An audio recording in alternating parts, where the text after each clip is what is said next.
call this meeting to order at 6 p.m. We have a properly posted agenda and a quorum present. If you'll stand for the invocation. Matt, if you'll help us. Will you pray with me? Father God, thank you for the opportunity to be together with these people in this place tonight. We pray that you would bless every decision that we make tonight. We appreciate the opportunity to do the wonderful work that you have in store for us, for these students and the educators and families that we serve here. We pray that you would protect each and individual who is here tonight, and we pray all these things in your name. Amen. Amen. Ms. Jones, can you lead us in the Pledge of Allegiance? Absolutely. I pledge allegiance to the flag of the United States of America and to the republic for which it stands, one nation, under God, indivisible, with liberty and justice for all. Thank you. All right, next we're going to be recognizing some very special students. So if everyone will come around. All right, we have quite a few of our Eagles to recognize tonight. And so the first group are our Val and our Sals. Ladies, if you could come on down right here.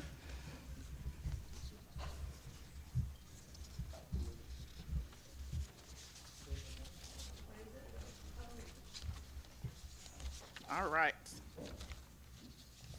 Okay. All right, first up we have our valedictorian, Sydney Hayes.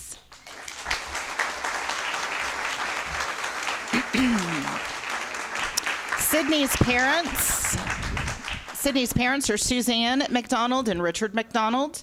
She plans to attend Texas A&M University, wanting to get, thank you, Aggie's in the house, wanting to get her bachelor's in science and biology in a pre-med track. She is graduating with a GPA of 4.887.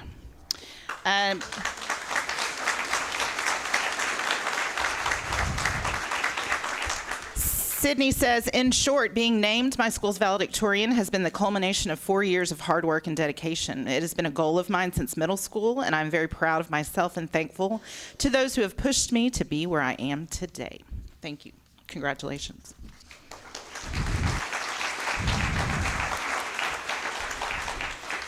We have a tie this year for salutatorian, and so first I'd like to recognize Ruby Helm.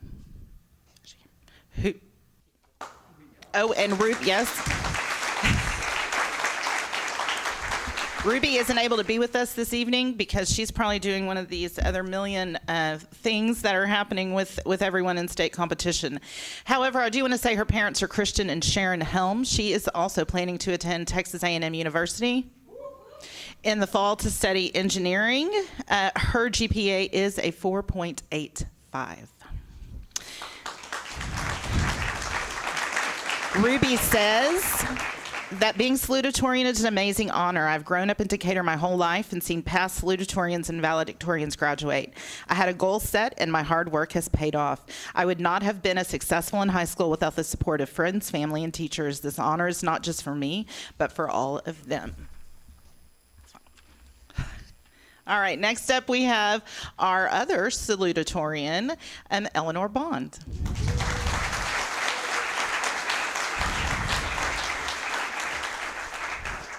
Eleanor's parents are Michael and Lindsay Bond. Eleanor also is attending Texas A&M University this fall, pursuing a bachelor's of science in financial planning in the honors college. She graduates with a 4.85 GPA, and she says, being my school salutatorian has been a very validating and rewarding experience. This honor is a true reflection of the efforts I've poured into my schoolwork for the last 4 years. It is a privilege to hold this distinction, standing on the shoulders of those who came before me. Congratulations.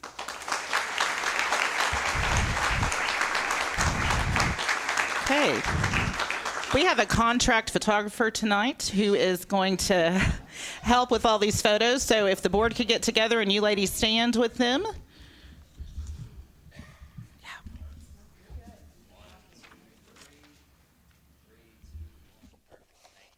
Thank you, congratulations. Next up are thespians. Any thespians in the house? All right, if y'all would come on down. Okay, these next students are Thespian National qualifiers. And you heard that correctly, national. They are going to compete in an international thespian festival at Indiana University in June. So first up, we have Eleanor Bond, who's competing in solo musical. Catherine Highlander for solo musical. Torrin Steele for stage management. And Riley Wilson for solo monologue. All right, next up we have students who will be competing in the state UIL theater competition. Those students are Alondra Gamboa. She is qualifying for marketing and theatrical design.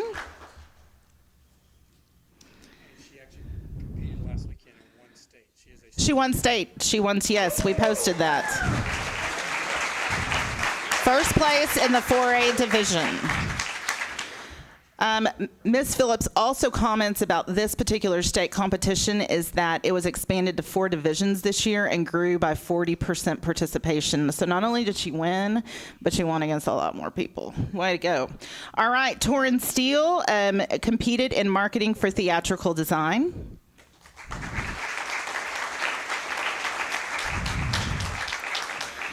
As did Valeria Sanchez, who qualified for costume in theatrical design.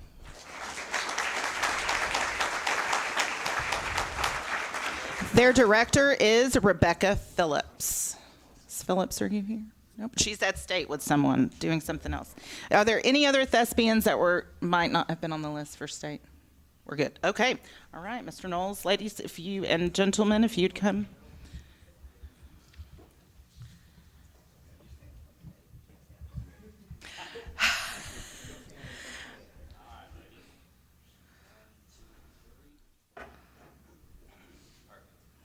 Thank you so much. Let's give them another round of applause. All right. Next up, we have our UIL academic state qualifiers. So if that's anyone in the audience, you guys come on down and get ready. Coach Christopher Chance is the sponsor, and Mr. Chance is a coordinator of our UIL academic program at the high school. The coaches for state-bound students are Jenny Allison, Jacob Wells, and Rebecca Phillips.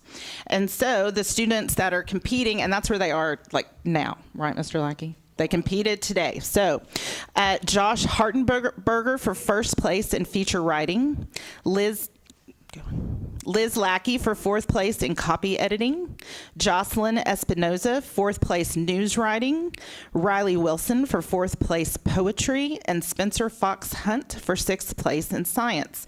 Again, those were their places at the regional competition that qualified them for state.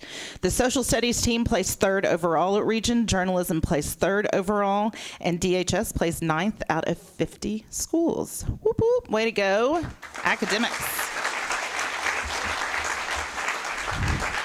Next, we have our state track qualifiers. Come on up, track people. Let's see how fast they can get here.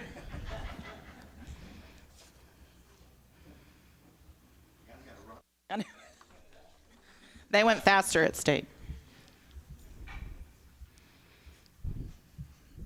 All right, first we have our 4x100 relay team consisting of Dylan Thornton, Mildred Medina, London Gilbreth, and Hope Escobar.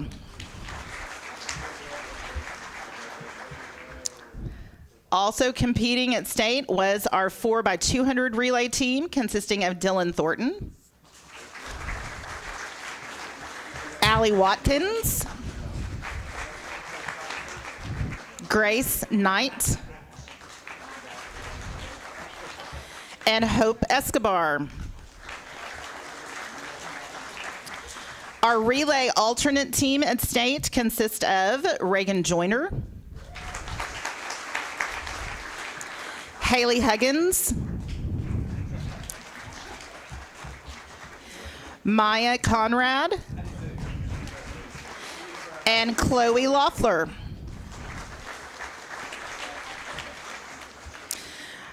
Our state qualifying pole vaulter is Miss Ellie Ware.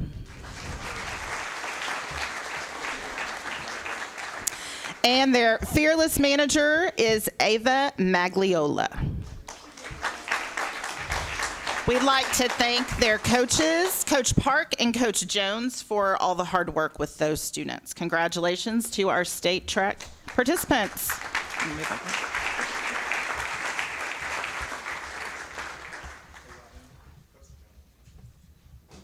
And here's Coach Jones. He made it.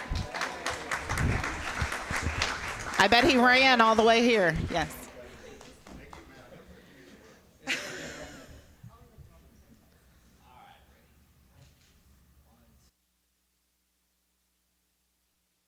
All right, way to go, Eagle Track.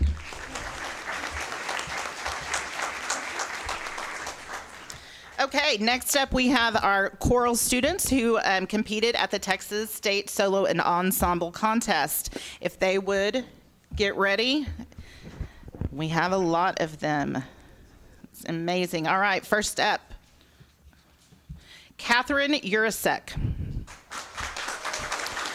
Lucas Britt,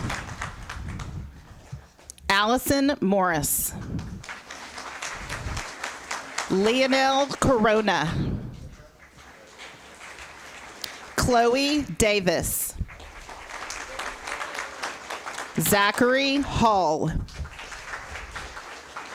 Miley Dobson, Julianne Reyes, Elizabeth Pack, Dylan Patterson, Imani Estrada, Levi Johnson, Madeline Newberry, Max Hopko, Eleanor Bond, Catherine Highlander, Austin Ross, Sydney Hayes, Kitson Womble, Isabella Routh, Isaiah Rodriguez, Brinley Burkhart, Zenoch Lindsay, Liz Lackey, Dylan Thornton, and Darian Ballas. Their director is Mr. Chris Urasek.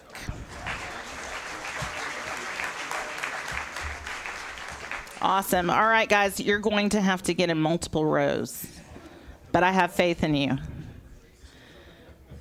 There you go.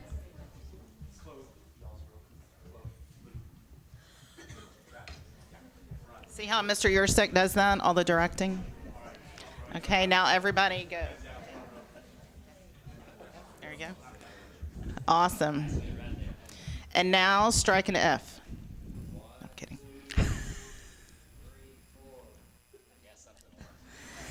Thank you. Congratulations to our choir students.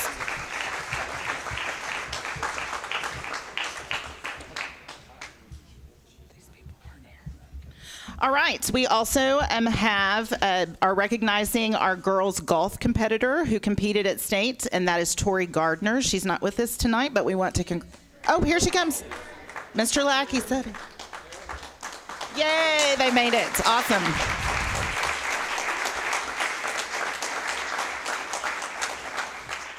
Congratulations, Tori, and her coaches are Coach Andrew Maxwell and Coach Rancy Johnson, who is home with her new baby.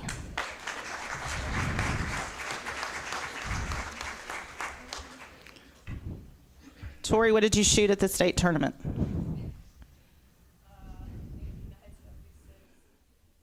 All right, 89, sixth, 76. Oh, 76. Did she say an 8 and a 9? Oh, the 2 rounds, yes. 89 and 76. Way to go. Let's give her another round of applause.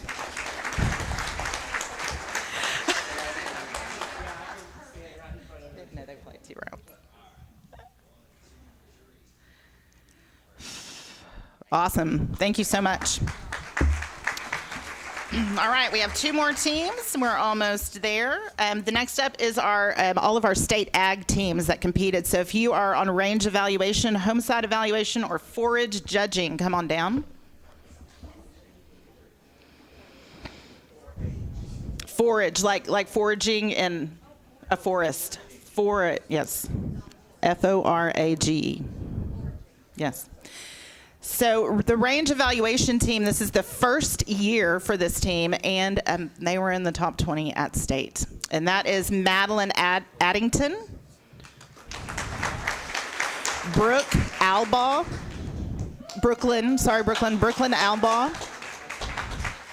Brody Brogan,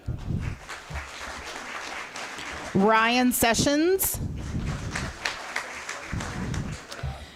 Next up we have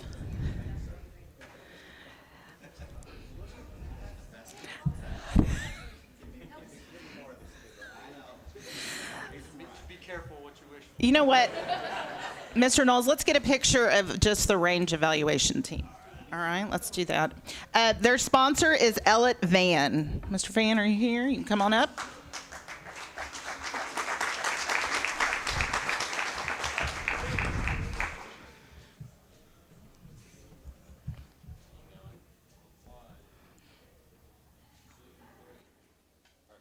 Wonderful. Thank you guys so much. Next up is our home site evaluation team. And on that team is Carson Brown, Shane Eloweski,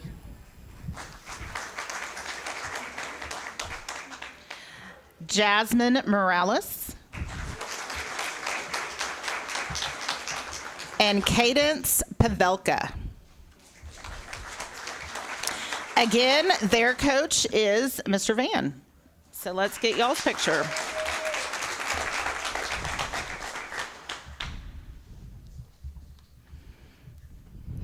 All right.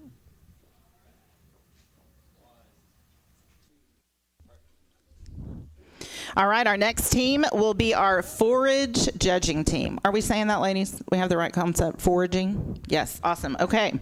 Our forage judging team. This is also the first year for this team. Our inaugural team went to state. Evelyn Barber, Skylar Floyd, and Ryland Reagan. And Mr. Van coached these students as well. Come back up. In case you don't know, ag teachers are never at home because they do all the things, like all the other teachers.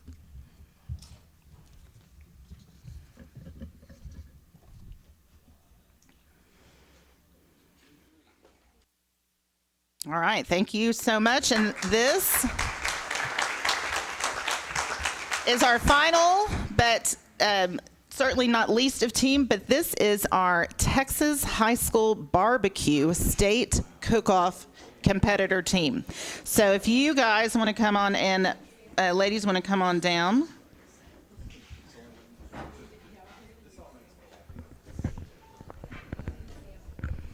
I'm hearing, did you bring samples? People are asking. No, next time.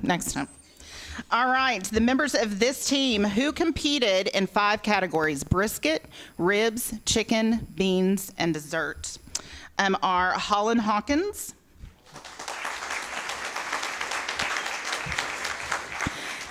Edgar Lopez,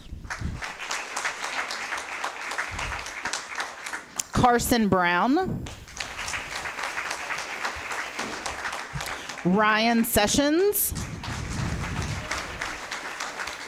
and Brett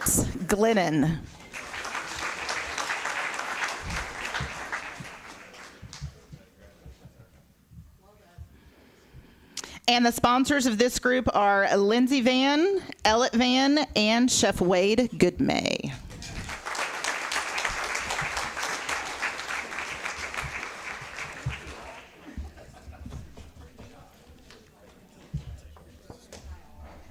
All right. We'll get a photo.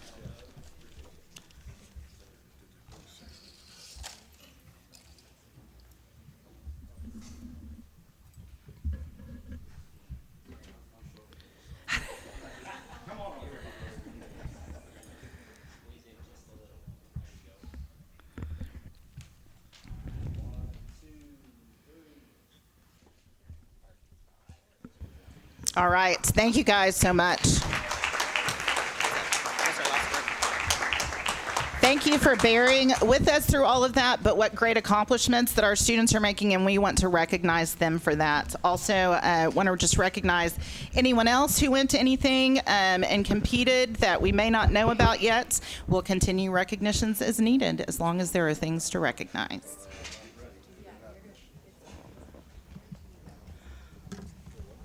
Okay, I think we all know that we've got a lot to be thankful for. Those are some amazing kids, especially the ones in the first year going to state. That's unbelievable. So could I get one more big hand as they're all walking out the door?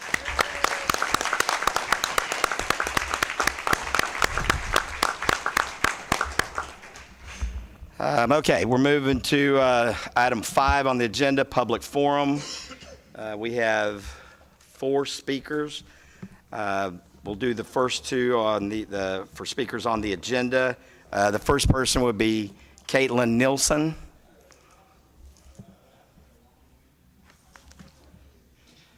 While you're coming up, let me read this real quick. Persons desiring to address the board must sign up at the designated time prior to the meeting. Board policy BED addresses public comment and public testimony at board meetings. Audience participation at a board meeting is limited to the public comment portions of the meeting designed for that purpose. At all other times during a board meeting, the audience shall not enter into discussion or debate on matters being considered by the board unless requested by the presenting officer. No presentation shall exceed 3 minutes. Would you like a warning, 30-second or? Okay, 30-second. Jeremy, my official timer. Okay, and it starts whenever you start. I'm here today. Oh, yep, you can start over. It should be the red button. Red button. Can you? Okay. There we go. Okay. I'm here today to advocate for the continuation or gradual phase out of the dual language program. I am very excited that you all have listened and put this on the agenda and appreciate you taking this into consideration. For those that are new, I am a parent of 3 children, 1 in 5th grade, 1 in 3rd grade, and 1 in kindergarten, all of whom are enrolled in this program. Over the past 4 months, my family and other parents that have been invested in this program have been searching for reasons behind the sudden decision. Despite numerous discussions, we have yet to receive a clear ownership, accountability, and transparency regarding why this decision was made. The notion that budget considerations are the primary driving force behind this decision is raising doubts among many of us. Originally, cost savings were projected through the departure of teachers and the subsequent savings via attrition. We're all aware of the significant number of teachers who have chosen to leave RAN. I urge the board to momentarily set aside our current predicament and instead focus on how we've arrived at this juncture, particularly concerning the challenges surrounding this bilingual program.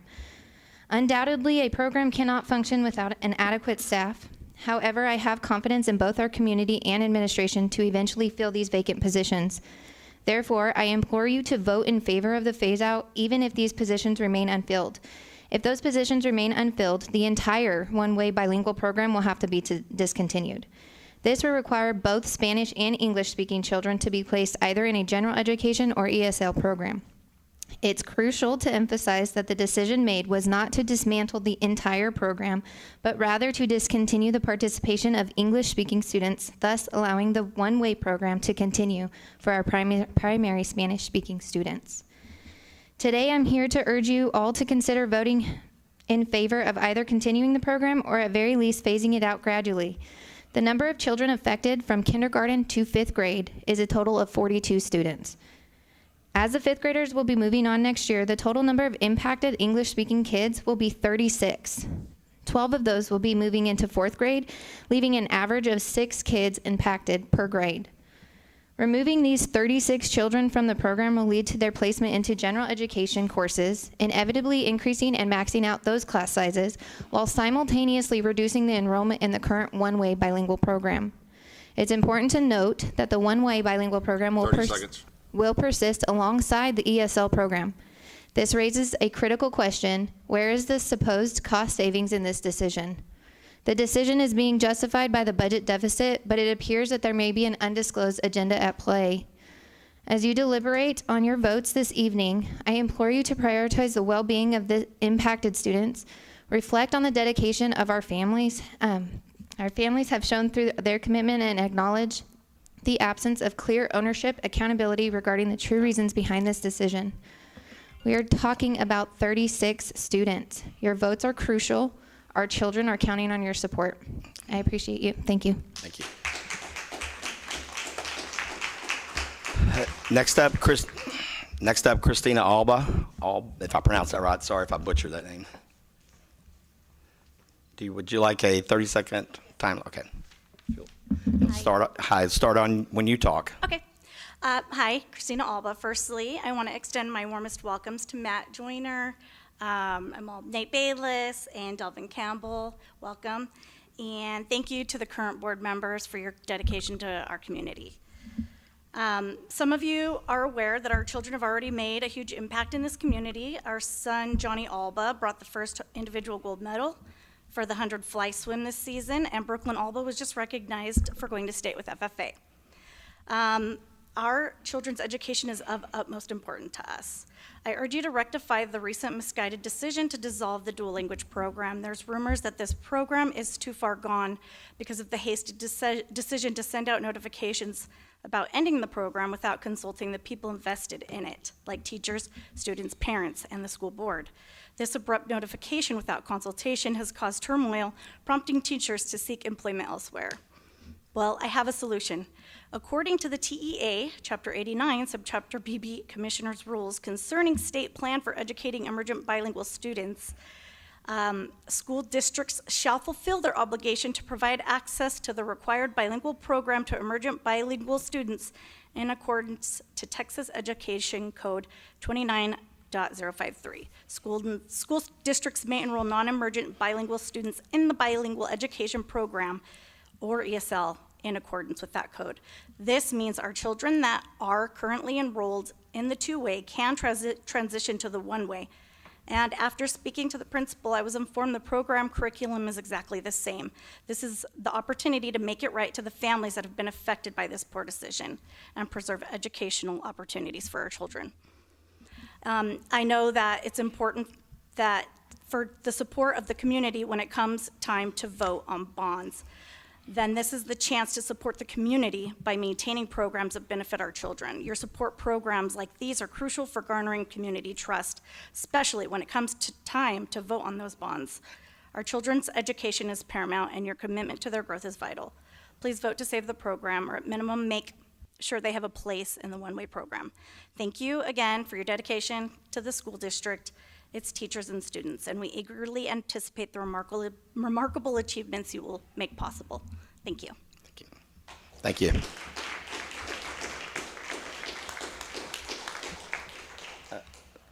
Next speaker on a non-agenda item is Stephen Coleman. Is he here? Oh, there. Sorry, I couldn't see you behind there. It takes a second. Would you like a 30-second warning or 15 or whatever you want? Please, 30 seconds. 30's fine. Okay. 2 years ago, my wife started working from home, and she decided that I needed to get out of the house more. I started subbing. I did a good job. Teachers requested me on multiple occasions. I covered more than 2 classes at one time. Mr. Lackey can verify this.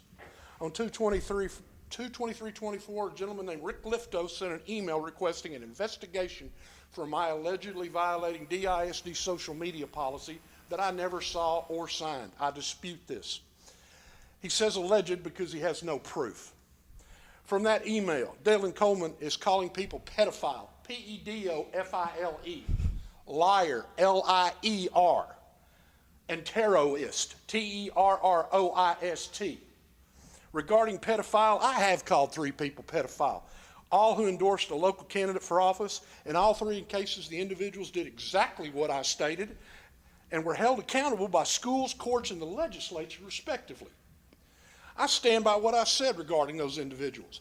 Nobody involved in any way with DISD has been called such. The truth is not a social media policy violation. He estimates I have 3 to 6 names on social media. Another lie. I use 2, both my own God-given name, and everybody knows about them. He says estimates because, again, he has no proof. And even if this was true, that's not a social media policy violation. Also stated, I am told he hates conservatives and posts pornography. The reason he says I am told is, again, a fancy way of saying he has no proof.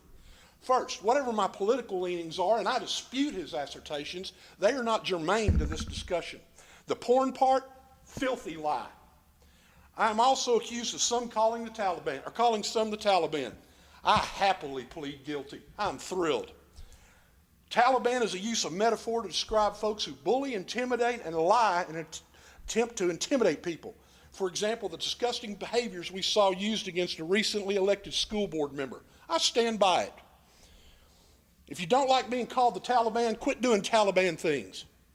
Lifto sought an investigation. Why was I not informed of one? If one took place, why was I not asked about these false, inflammatory, and in his words, alleged allegations? I only found this out via FOIA request. That's no way to do business. I have not violated the DISD social media policy. What I have done is hurt some feelings. Furthermore, 30 seconds. this needs to be stopped in this district. To send the message to malcontents that do disparage DISD personnel on a regular basis, the efforts will henceforth be in vain. And whoever was involved in this needs to be ashamed of themselves. This is wrong. Thank you. Go Eagles. Okay, next, Dylan Barnes.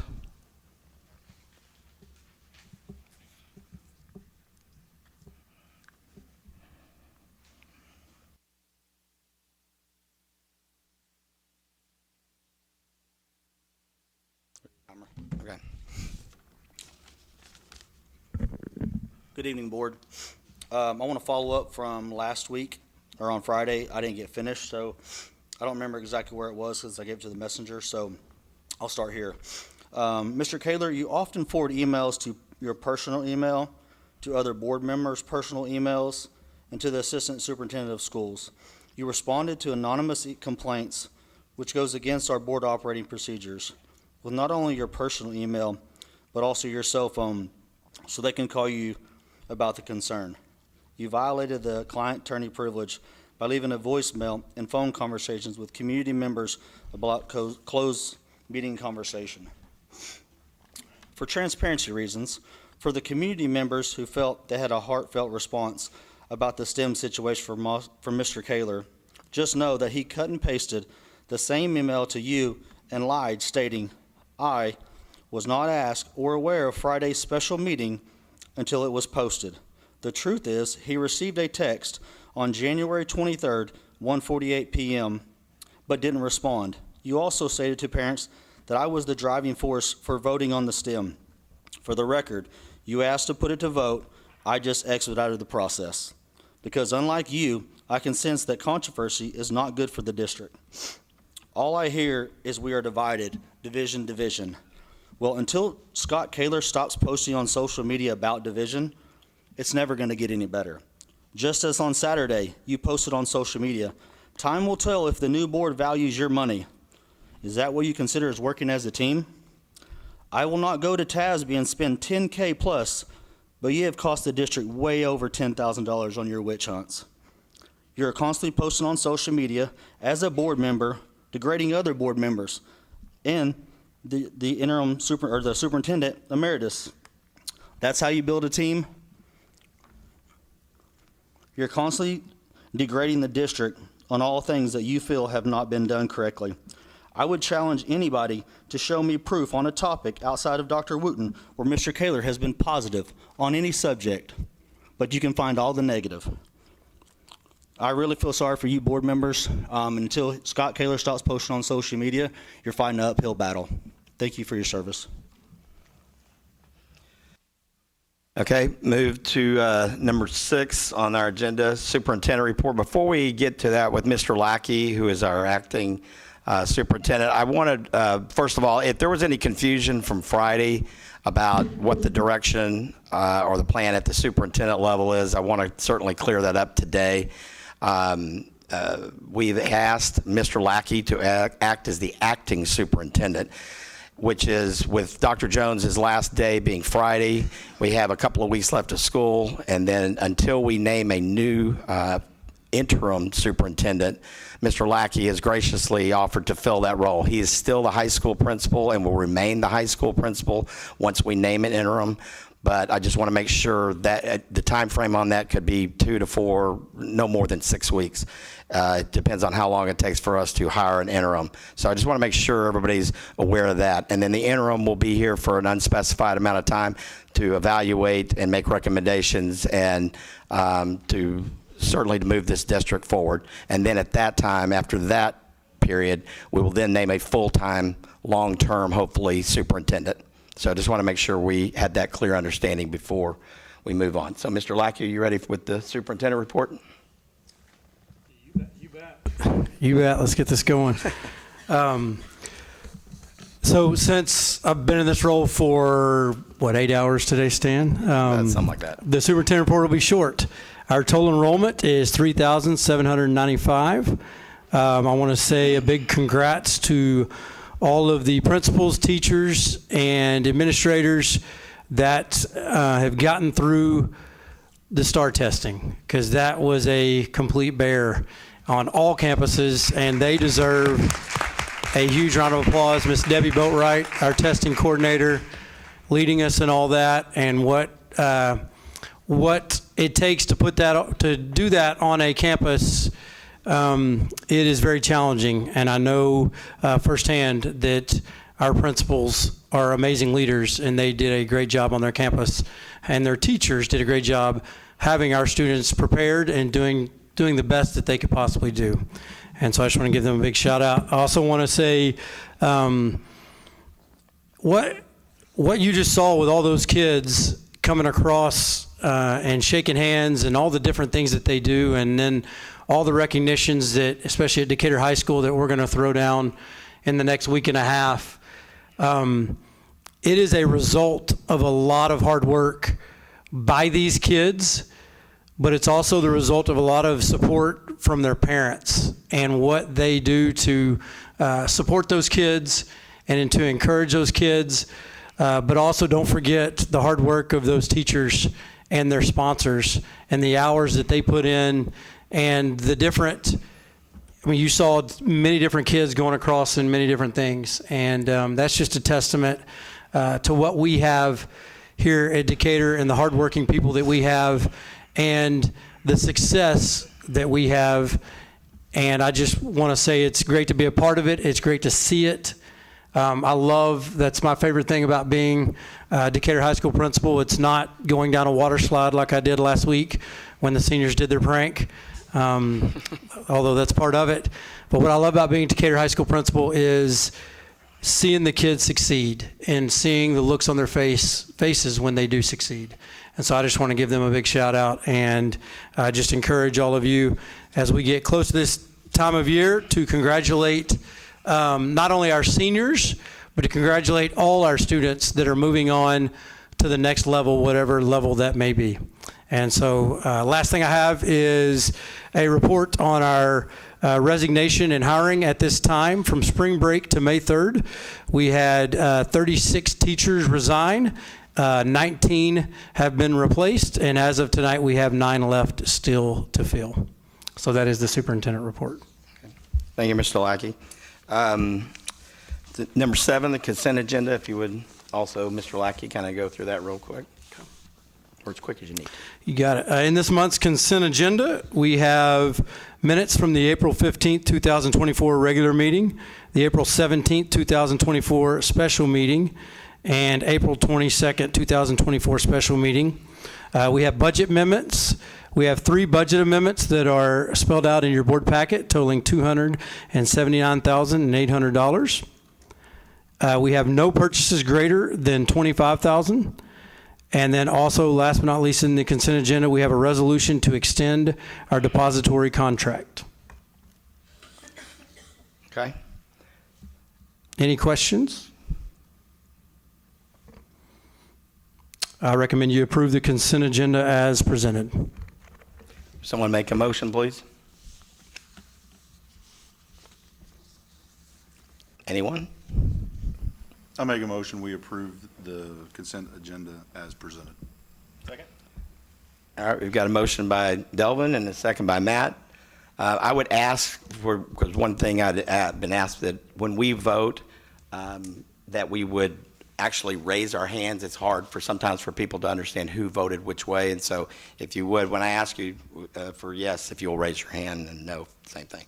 So all those in favor of that? Discussion. Yeah, we asked for discussion. We can stop this, yeah, if you want to So discuss. I'd like to know what the $279,000 is. Ms. Tatum? Ms. Watson? 50,000 of that is for attorney's fees, because we went over budget. Well, we'll go over budget, and I've estimated 50. I may have to come back depending upon what the attorney's fees are. And the other one is insurance increase in cost. I think you have the example, the explanation in there. The pool that we went with, they lost their reinsurance in June of last year after we had already committed, and this is the result of not having the reinsurance done. So is this health insurance or is this? Health insurance for employees. It was $150 per employee per month.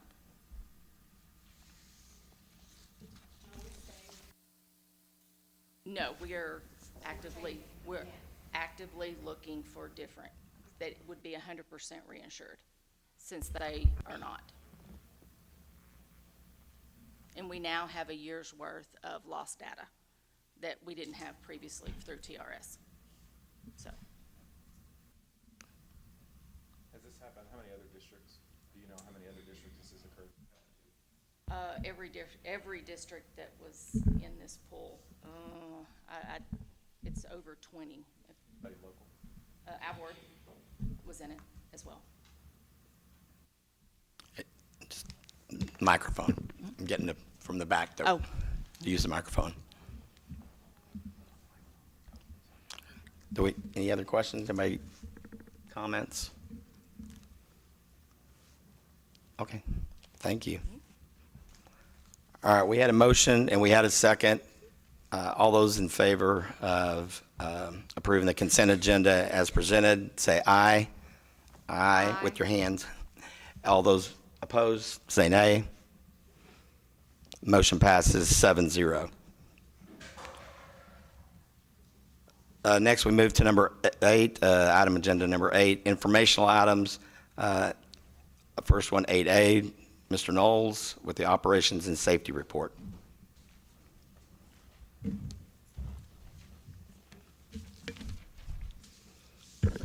Good afternoon.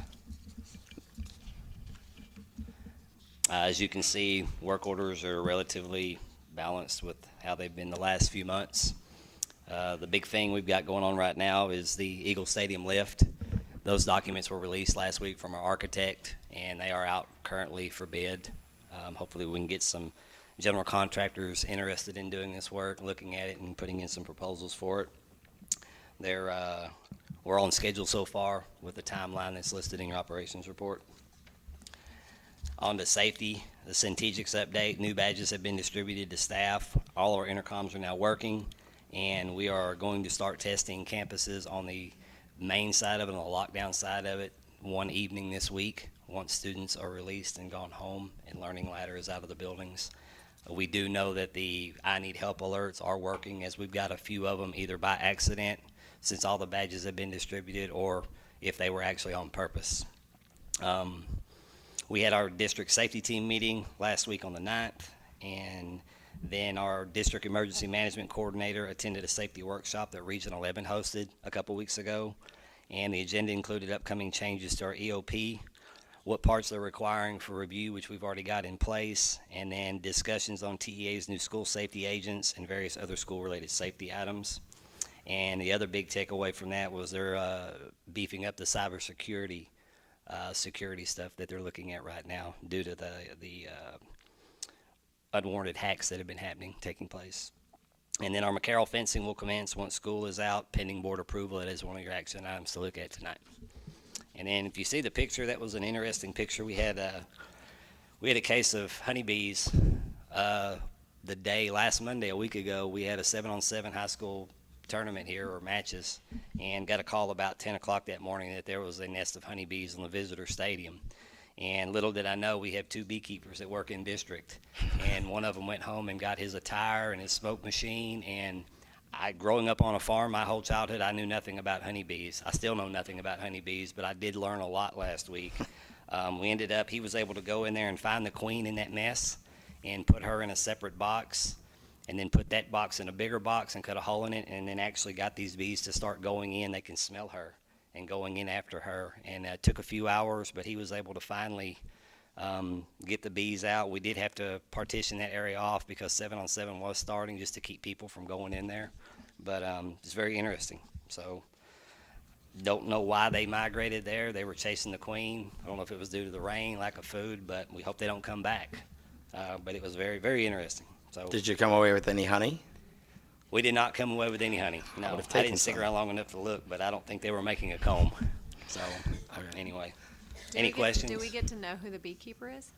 Yes, one of the gentlemen works in the custodial department. His name is Efren Diaz, and he's been with the district for many years. And then one of the maintenance techs that's been here about 1.5 years, his name is Mike Nelson, and Mike is the one that actually went home and got his beekeeper outfit and his smoke machine, and he ended up harvesting them. It was very interesting, and took them to his place where he has other bees, and there's a way that you get them in a compartment with other ones and get them acclimated to each other. It was very, very interesting.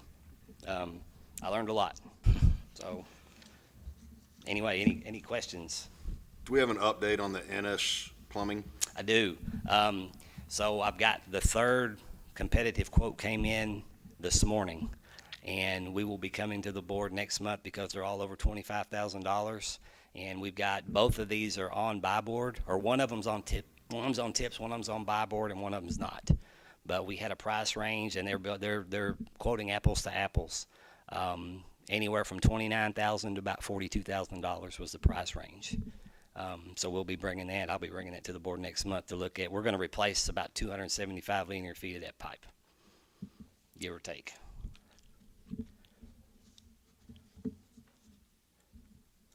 Any other questions? All right. Thank you. Thank you.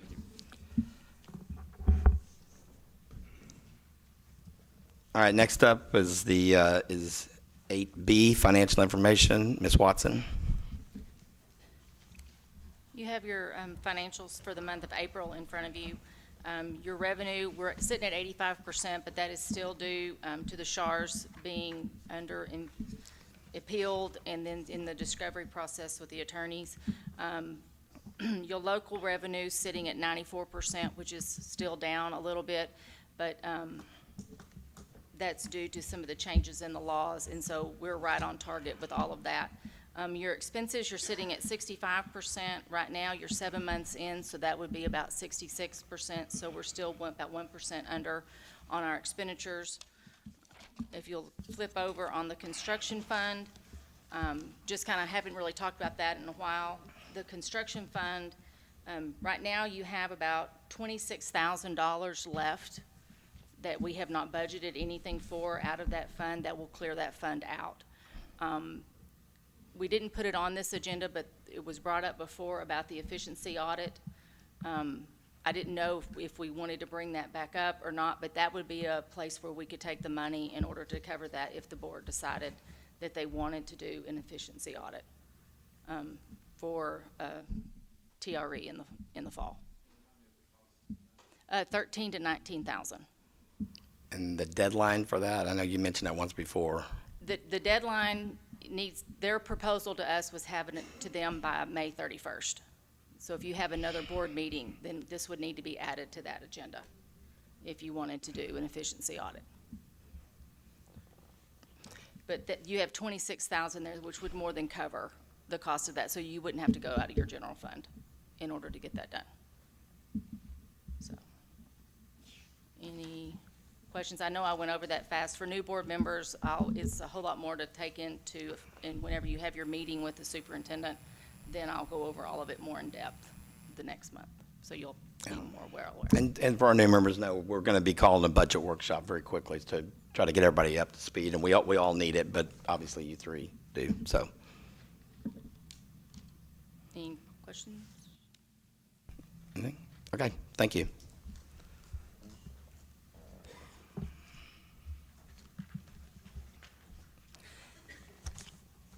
Okay, next is the action items. 9A, consider and take possible action regarding the TEKS verification form. Dr. Wooten? Okay, good evening. On your desk area, I made a copy for you because I wasn't quite sure if the board book would be working for all of you. Plus, it's kind of hard to scroll through all of that. For a long time, this used to be like a TEKS verification form is what they called it, but they have updated and upgraded to Certification of Provision of Instructional Materials Survey. It looks just like this. Everybody see it? Yep. Okay. And so essentially what this is a list of all of our resources for our core content area. So your reading language arts, your math, your science, your social studies, and then some of the technology components as well. It also gets into some of the assessments like iStation and TextKia and things of that nature. And so we're required every single year to plug in all of those materials that we use for each of these content areas. And then the state requires the board president and the secretary to sign off on those. And then we will then upload that to TEA's EMAT system so that we can then order materials. And so this happens every year, and we have a lot of great resources here that we use. The major ones here are all state adopted is what you want to go for. There are a few that are good resources that we've actually put in for them to review as well. And so, yeah, questions? Any questions? Okay. Do we have a motion? I'm going to start calling on you guys.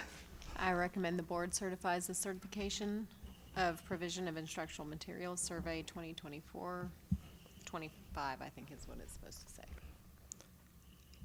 We have a motion by Sandy. Do we have a second? Second. Second by Nate. All those in favor say aye. Aye. All those opposed say nay. Motion passes 7-0. Okay. Action item 9B, consider and take possible action regarding the School Health Advisory Council SHAC for an opt-out policy for content proposed in SB 9 to board policy. Okay.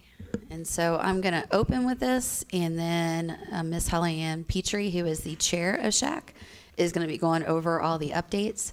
And Mr. Schultz and Ms. Snyder, before you go into closed session, and get you to sign this form so I can upload. Sure. Okay. Yeah, you're set up, so if you want to talk that, and then we can go into Good evening. Just for the new board members, I wanted to go over a little bit about what SHAC is. Texas law does require the establishment of a SHAC, which is a Student Health Advisory Council. We're required to meet at least 4 times a year. We've actually met every month this year and almost every month last year because we were kind of behind the ball and needed to get curriculum in place. It assists the district in ensuring local community values are reflected in our health education instruction. And our SHAC has actually been touted as one that is a model SHAC. We've done an amazing job. I'm very proud of our member. Stan has been the board representative, and he can tell you we have great discussion. We don't always agree. We talk about really hard topics, but we can get up after having really hard conversations, shake hands, and remain friends. And we did that this last meeting with the topic that you guys are going to vote on today. We had a spirited discussion, and we didn't all agree. You're going to hear the vote. It wasn't unanimous, but we respected each other's opinions, and we've had a great shack, and I'm very proud of the work that they've done. We are appointed. You guys will appoint new shack members next year, because some of us, we voted to do a 2-3 because we were new. So some of us were 2 years, some of us were 3 years, so the 2 years will go off. So there will be new members that will come on next year, and you guys will be appointing those new members. And they are members that are in the community within the district. And the majority of the members do have to be parents that are not employed by the district. And that's what the shack is. So I think there are some members here. If you guys will stand up. Mickey. Carrie. So I wanted to recognize them. Thank you. And anybody that's here or listening, we do have new shack members. So starting in June, you can get on the shack website, fill out the application. We need parents, and I would just highly recommend that you guys fill that out and become shack, get on our shack. So that's our plug. We've approved several different resources since January, and these are in your board book there. Star Council is one of those that we did, and some of these are things we've been using for years. We just wanted them approved through shack because that's what shack is supposed to do. So we kind of wanted to go back and do it correctly. They do our red ribbon things. We're going to get them involved a lot more as we go through, because we actually have a representative here in Decatur now, and she's amazing. So we'll probably get them involved more, but we wanted to get that approved. And then we used to have the GREAT program, which Delvin can tell you guys more about, but they've changed that now to the LEAD program, and so we approved that this last time, just switching that different curriculum. And so they will be presenting that. The SROs do that through the schools, and so we approved that this last time to do that. The big one that we're asking you guys to approve is an opt-out. So the Texas Education Code 28.004 actually expires August 1st, and that is for sex education. And this was a big one for parents on the shack, because currently it states that any school district teaching sex education has to have an opt-in, which means a student cannot participate in the sex education classes without a permission form. So if you have a student and that permission form was not turned in, they could not participate in the sex education classes. In August 1st, that goes away, which means a school district can teach sex education without notification or permission. That was extremely scary to our parents in shack. As a parent, that's extremely scary to me. So unfortunately, Dr. Jones and Dylan chose to remove that from the agenda last time, so you guys are behind the ball already, because it does expire August 1st. And as you know, policy takes a while to write. And so I don't know that we'll have it in place when school starts next year. That disturbs me as a parent. So I really am asking you guys, the shack is asking you to do your due diligence to come up with a policy before school starts, so that we don't start school without a policy in place that would allow sex education. And we added some other topics to it: child abuse, family violence, dating violence, sex trafficking. We believe those are topics that parents need to know about before they're presented to their children, that they need to know are being presented before they're presented. And that came from the parents in the room. The discussion we had was opt-in versus opt-out. And we can go into that more if you need to. And there's different reasons for who had different ideas on that. What I can tell you is everybody in that room cared about our students, and their reason for one or the other was student and parent-based. But what everybody did agree was, we can't do this. Nobody wanted it done without parent notification on some level. Everybody agreed on that. So that's what we're asking you to do, is to create a policy that doesn't allow these topics to be presented to our students without some kind of parent permission. And it was a 7-4 vote for opt-out in our SHAC. Will you explain opt-in and opt-out, because that's really confusing? Okay, so opt-in means you have to have a permission slip to be in the class. And that's what it was this last year. So if that permission slip doesn't come back, the student can't be in the classroom. And that was concerning for some of our counselors and some of the other community members in the SHAC, because they felt like parents just didn't get the form turned back, and they would have wanted the children in there to get the information. We get busy, right? Parents get busy. This was particularly true in the high school level. We had a low return rate in high school because as parents, we're kind of hands off in high school, right? We don't check emails for high school kiddos. So we didn't have a high return rate in high school. And so they felt like, correct me if I'm wrong, Stan, you were in there too, you can correct me also. They felt like we didn't have a high return rate because parents just didn't get it. They didn't see it. And so they felt like our kids missed out on vital information because it was opt-in. So opt-out means the kids will be in there unless the parents say, no, I don't want them in. So the students will be in the class unless a letter is returned saying, take my kid out. Does that make sense? 100%. So just making sure that I understand SHAC and what we're voting on here, anything the students are being taught will be going through SHAC for approval and or TEA, teach, whatever it is. It's going to come through you guys before it gets to us for approval.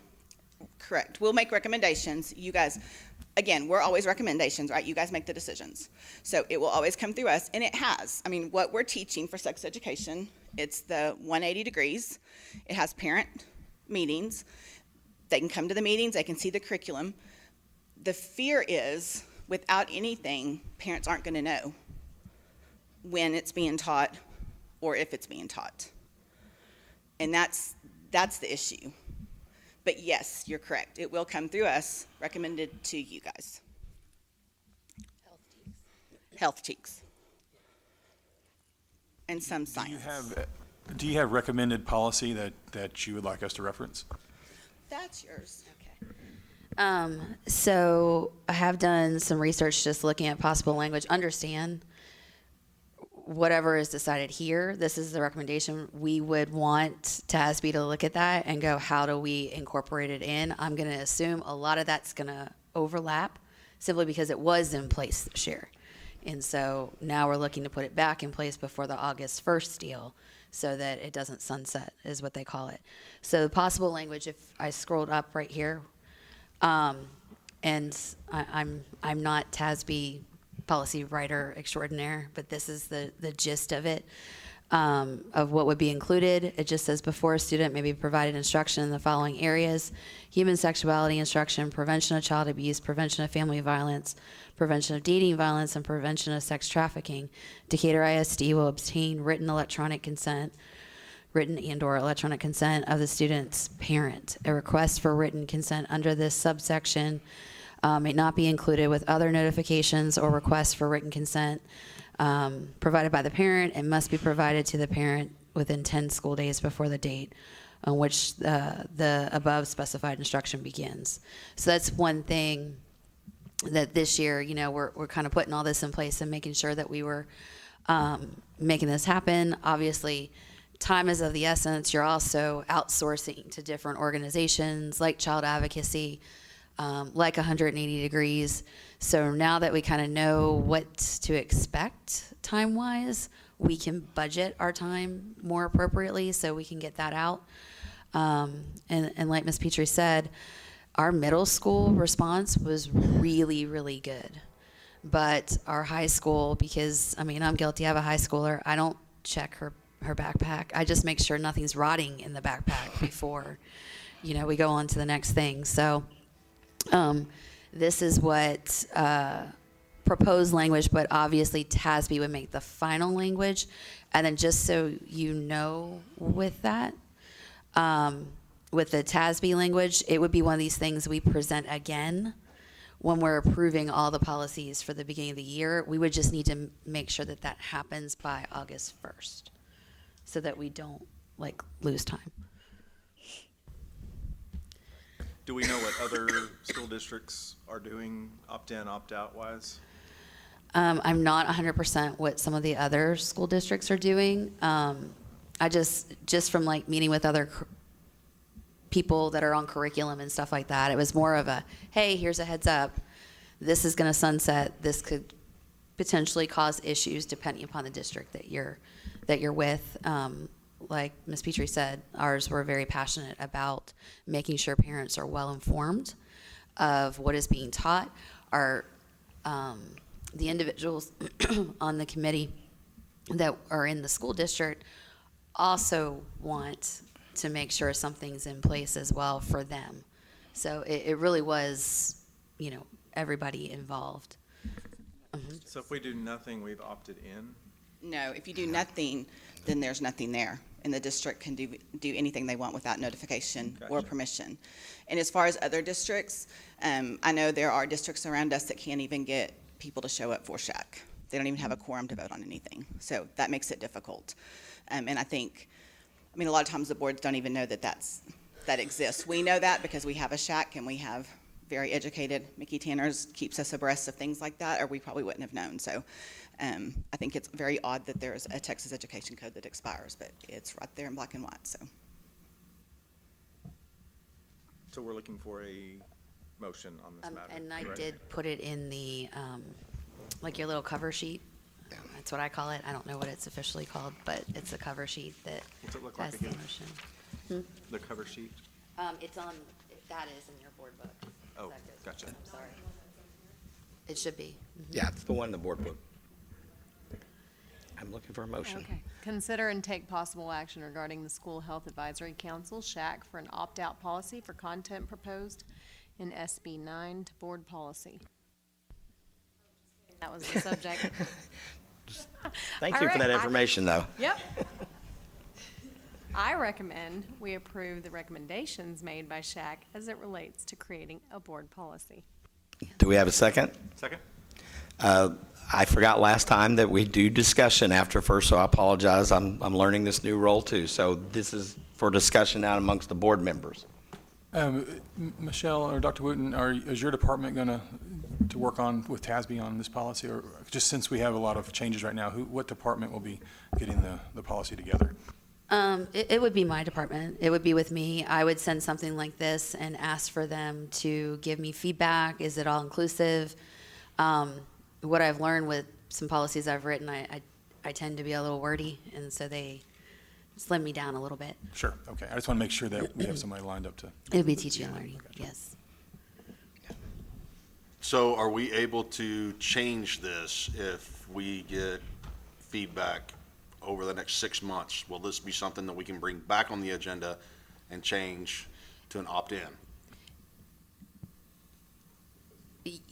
Yes, it's always something that could be changed. I don't recommend doing that mid-year or anything like that. That causes a whole lot of chaos. That might be something that we would do this for the year. We could come back and talk and go, how is it going? How did it work? Did we get the responses that we were looking for? If there's a hiccup along the way, and that would be something that SHAC would talk about and go, hey, here's some data. This is what we have. This is what we're looking at. And if it didn't work, then we would come back to the table and say, hey, initially we thought the opt-out would work. This time we're going to go opt-in and see if that works a little bit better. But that would be done by SHAC. As far as this goes, it's like with any policy. When you're updating, code of conduct, all that kind of stuff, when all of those fun documents that are exhilarating to read, we bring back in August, this will be one of the ones that is on there. And I typically highlight so you know where some of the new stuff is. And like I said, it's not going to look a whole lot different because it was in place this year. I'm suspecting they're going to continue that, only ours would specifically say opt-out. Any other I just want to say personally, since I'm on that committee, it's a very, very hard-working group, great group. I've done some amazing work to close the gap because we were way behind, as was stated before. So appreciate everyone's on that committee's help. Okay, we've had a motion by Sandy and a second by Matt. All those, are you ready to vote? All those in favor say aye. Aye. All those opposed say nay. Motion passes 7-0. Thank you. Thank you.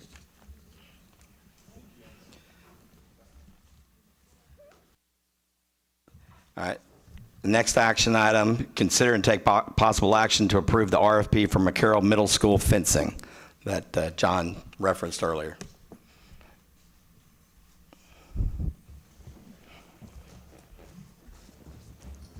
You have in front of you the recommendation. We received 3 RFPs back on the proposal for the middle school fence, the lowest one being $32,158, and that was to affordable fencing.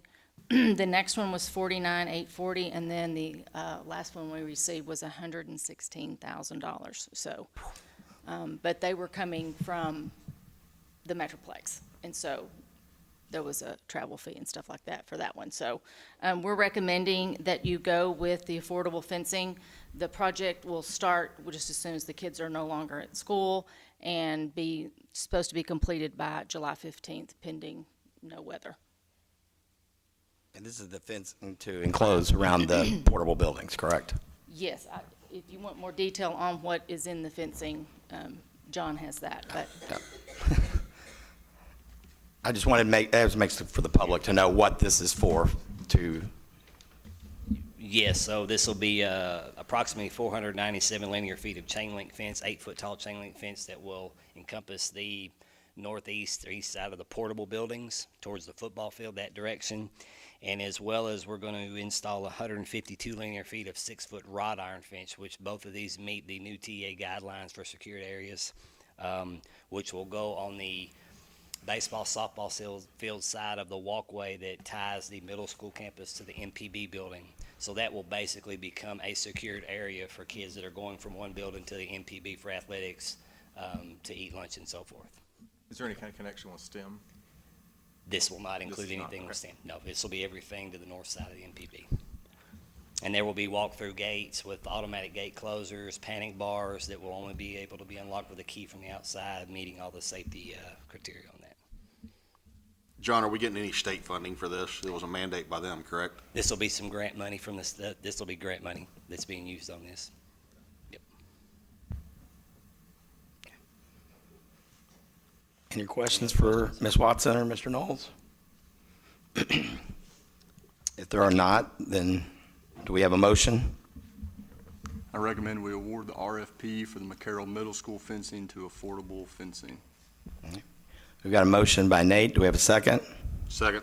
Second by Jeremy. Do we have any further discussion? Okay. All those in favor say aye. Aye. All those opposed say nay. Motion passes 7-0. The last action item, 9D, is consider and take possible action regarding the two-way dual language program at Rand Elementary. Dr. Wooten, can you come back up just for a minute, just to answer questions more than anything else? I'm not asking for a presentation. I know.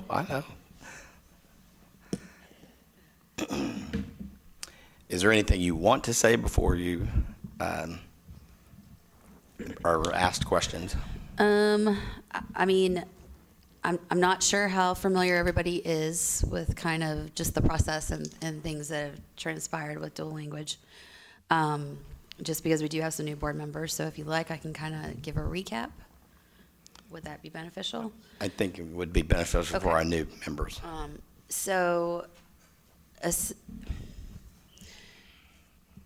Dual language aside, every single year when we're looking at academic programs, whether that's AVID, whether that's dual language, whatever that might be, obviously you're looking to see, is the program done with fidelity? What are the results yielding? What's working, what's not working? I think everybody here knows with RAN, being on a targeted improvement plan through TEA, and that's the TIP. A lot of times you might hear it as TIP. We've been on that. In particular, there have been areas with our emergent bilinguals, or EBs, that have struggled pretty significantly throughout the years. Now, understand when I say struggled, I am referring to a STAR score reflection. Like, that's what we're going by. That's what TEA goes by. That's what we're talking about. And so we've been working really hard to try and get us out of that. We have modified and changed some of the instructional delivery to more of a 90-10 model. And that is proving so far to yield very positive results when it comes to looking at iStation scores and some of the other younger grades. This third grade group, which a lot of the parents that are behind me, a lot of those parents are with this third grade group. I obviously don't have STAR scores yet to see if these STAR scores are going to yield what I'm hoping that they will yield. But hopefully that comes the end of May. We'll see. So anyway, so there was always discussions looking at this from an academic perspective. Everyone here in the district, I'm sure every single one of you up there can agree that when these parents talk about how wonderful the dual language program is and the enrichment that it provides, there is no disagreement with anybody on that. It is the 42 students that are affected. It is the English speakers that are affected. They are absolutely 100% correct in that. One thing I want to point out is when it comes to the dual language program, what the dual language program two-way is supposed to exhibit is a 50-50 split. So 50% of the kiddos are supposed to be native English speakers, and then 50% would be native Spanish speakers. In previous presentations, and I know some of you have seen them, you will notice that the enrollment started to decline. The opening of STEM definitely contributed to some of the excitement moving somewhere else as opposed to with dual language. So that was the other part of it. The other thing we looked at too was where are these kiddos when they go to middle school? Is that interest still carrying over in middle school? We actually added a class, a conversational Spanish class, to get our fifth graders that were coming up to kind of catch where some of the deficits were, so that they would be ready to go for future Spanish classes. That too is not showing the same interest, because as the kiddos get there, it's not that all of them don't want to take Spanish, but there's a lot of other options that seem to excite them. So that hasn't maintained at the same level either. And so when you talk about root causes or why we were looking at this, we were initially looking at this from an academic perspective. Now, put all this into a timing perspective as well, because it was at the same time as staffing, it was the same time at deficits. You saw in some of the presentations the amount of money that would be saved, the amount of money that would be lost, just with the teachers in general.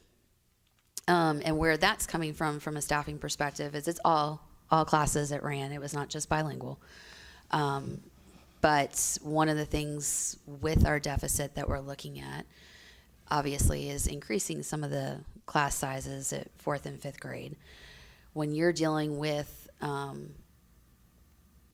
basically working with kiddos in 2 different languages in that classroom, you can't have 22 in a class. And we've done a really good job in the district of keeping them low. And so when we did look at kind of that phase out piece of it versus just doing away with it, a lot of that was pretty close to being even either way. But understand, with the phase out, it's because we bumped the class sizes up. So all those class sizes in a phase out would have been 18 to 23 depending upon the grade level. And so we did look at those pieces of it too. So money played a piece in it too, because when we were talking phase out in the beginning, that was kind of the hope. But then once the deficit came in, it's increased throughout the year. Then we're looking at, okay, well, if we're already doing this, we're already going to have to make cuts, then maybe that's the way, then this is something to look at as well. Fast forward a little bit, because now I kind of gave you the academic background. Now I'm giving you the more of the financial, to an extent, background. Now it's staffing.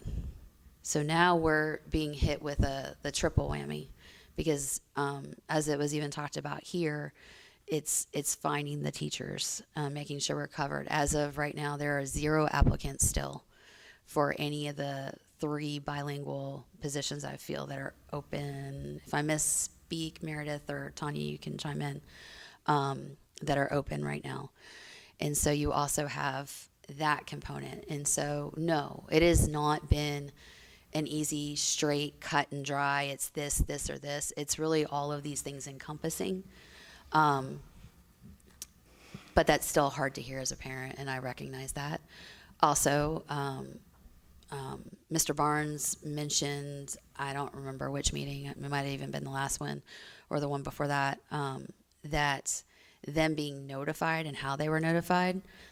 As a district, we could have done a lot better on that front too, rather than just a note going home where our kiddos can read it in Spanish and English for some of them. And so that is an error on our part that I'm well aware of.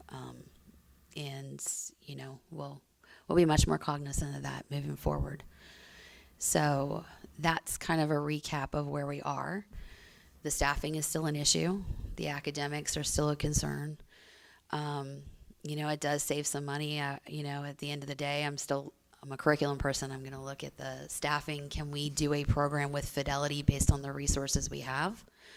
And then 2, academics, it's very stressful to be on a targeted improvement plan, especially when you know that you are working very, very hard to get out of that. It's just, the kiddos are amazing and they're phenomenal. And when that light bulb goes off, it's phenomenal. It's why we all became educators, but they need more time concentrated with the EBs on the English piece of it. And so that's me summarizing where all the things are, and they're probably sick of me always talking about it because I've been with them the last 2 meetings, but not as annoying with my voice. How does the current setup or the future proposed setup impact mono learners at Rain? I'm sorry. It will go to a one-way, which we do currently have one-way dual language at RAN as well, with the focus being just your EB kiddos that are in there. This affects unfortunately, the 42 English speakers that are in there. Michelle, can you help me understand, originally whenever y'all started talking about this, it was data driven. And my understanding is that the 3rd grade class is the first grade to do the 90-10 as Yes. kindergartners. So this is, I guess, their 4th year now. And so they haven't ever been STAR tested, is that correct? That is correct. So we do not know the fruits of our labor, so to speak, of what we changed from a STAR perspective. Right. We have other assessments. We have other assessments that we do from a district perspective that is I'm very optimistic. But we also had, the STAR changed up their test questions and all of that too. So even if we got that back and say it wasn't as favorable as I wanted, I don't know that I could still pinpoint it was because of A or B, because of the other differences. Okay. So just out of curiosity, may not be able to say it, I'm new here too, but what classes in particular have gone down on the STAR scores? My understanding, the 3rd grade last year did real good on the STAR, and then the 3 grades below that who are on the 90-10 program haven't even tested yet. Their interim data apparently shows to be real well, so how can we base a decision on the quote-unquote data if we don't have it? I think that's fair. We do not have the 3rd grade data, so we cannot base it on 3rd grade data whatsoever. And the CBAs in particular, which are more Johnny on the spot, they are showing very favorable results. But whether or not that's favorable enough to get us out of a target improvement, I don't know. The areas in particular, from an accountability standpoint, from a TEA accountability standpoint, the two consistent areas were emergent bilingual student performance growth and economically disadvantaged student performance growth using STAR. Now, not every student that's an EB is economically disadvantaged, but those are the two areas that have hit us on our accountability.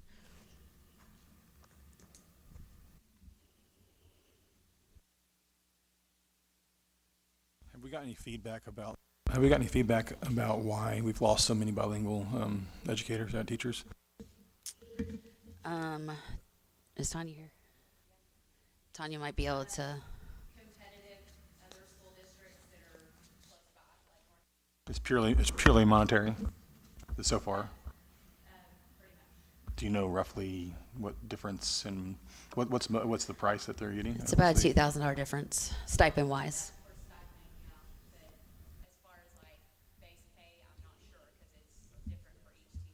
Mm-hmm. Yeah, that's Northwest. How many teachers is that, bilingual? Did we have? I believe it's 6. 6? Yeah, that would be a 6, yeah. Now, how many teacher bilingual? I think there's 6, aren't there? 6 teachers? Yeah. Okay. And that's also the other piece is. Do non-certified get a stipend? Did they get a stipend, Meredith?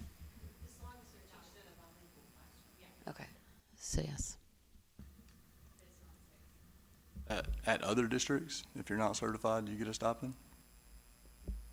I don't want to misspeak, I'm not sure. How many bilingual certified do we currently have? Or did they all leave? We had 6, but we've lost them. 5.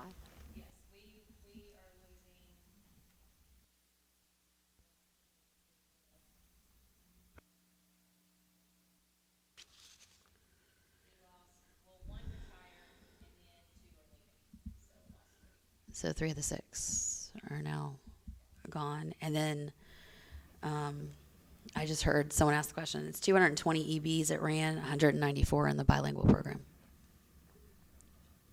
Just 220 emergent bilinguals total, 194 in the bilingual program.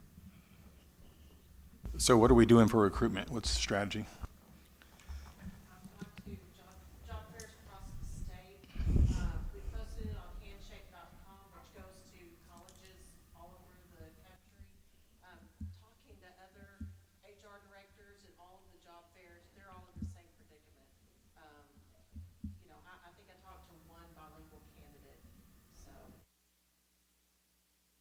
And then also TEA does, like they'll do an update each year of just teacher shortages and like where some of those critical needs are.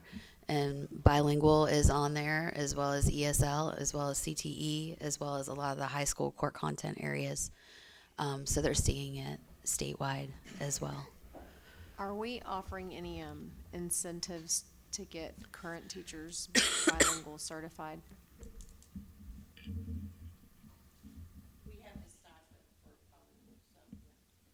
We're not like paying for any of their testing or anything like that? We did offer the online course for those who aren't certified for free, that they can take the course for testing and the study course.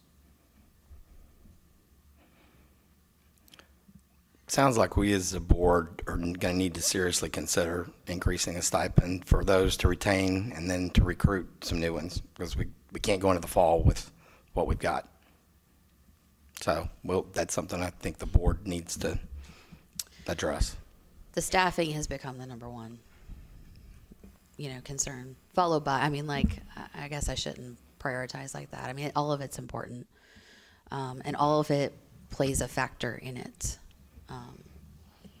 But no, it wasn't clear cut that it is because of this. It is because of all of this. And then as this has continued, each month, then other issues have now taken place because now we are looking at staffing. Can we get a competitive proposal of what it would take to attract? I mean, we have to do something, right?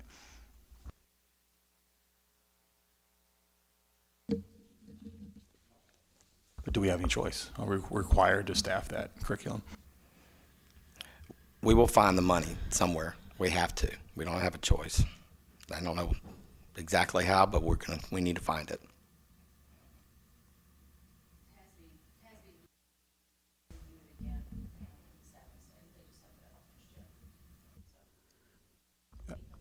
I would like to see exit interviews of everybody that left, and if we could figure out or find out what they went for. I mean, if they just went for dollars and we could have come off with a few bucks to match them, that's a shame that we would lose that.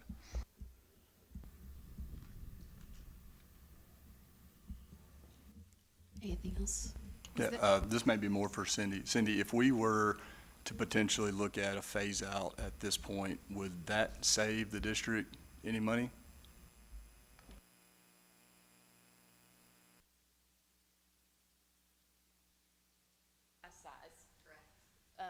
To an extremely large amount that I don't know that. Well, I mean, I just have the one because I was figuring out. Now, understand this is like Michelle's cheat sheet with this, and Jenny sat down and kind of went through all the numbers in my department. And so this is not the most current. This is when we were looking at all this to see if we could do the phase out, which I don't know if it's something I can just read out loud. I think it's just something that I can give you guys to look at, and I can make a copy once you're finished with me, and I can get it to you. So I think if the savings could still be there if you're going to increase the class sizes to that large. And I'll give you like I said, there might be more, it might be a little bit less, but at the time, that increases first grade to basically 21 and 22. 17 in second grade, 18 apiece in third grade, 23 apiece in fourth grade, and 19 to 20 in fifth grade, which that dramatically increases what we have been doing, because we've been doing anywhere between 13 and 14 and 15. Yeah. And so that affects the fidelity of the programming.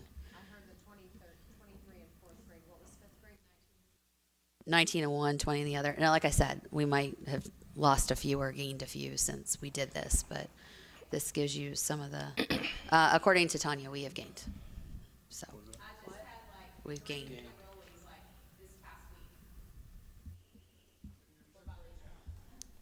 And so from a curriculum perspective, you need, program fidelity is key. And if we're already struggling when we had 13 and 14, beefing it up, I would have concerns about that from a curriculum, and so would teachers. So from my knowledge, what is the chief difference in an instructional day, a one-way versus a two-way, a dual versus mono? How much time difference are we talking? Depends on the grade level. 90-10 is still going to be what it is at the beginning for like K1 and 2. But the difference is, whereas you would be stopping to make sure you're reiterating Spanish, to your English kiddos, these would all be Spanish kiddos, which means you can then go back and spend more time on the English side of things to work on the English of everything with the EBs that are showing that they're struggling more. It's just more challenging because you got to remember, and we hear this a lot, and I'm just going to reiterate on behalf of RAN is, you'll hear like, okay, well, why are they not performing? Why are they not, moving as fast as, say, another campus? It's economically disadvantaged, is about the same, or somewhere else it's higher. Well, all of that is true, but the difference is these kiddos go home and they're not getting English at home. They're getting, in some cases, not even like true Spanish. They're getting kind of a Spanglish because everybody's kind of learned, what's worked within that family. And so it's a different support level. Does that make sense? And that does impact things.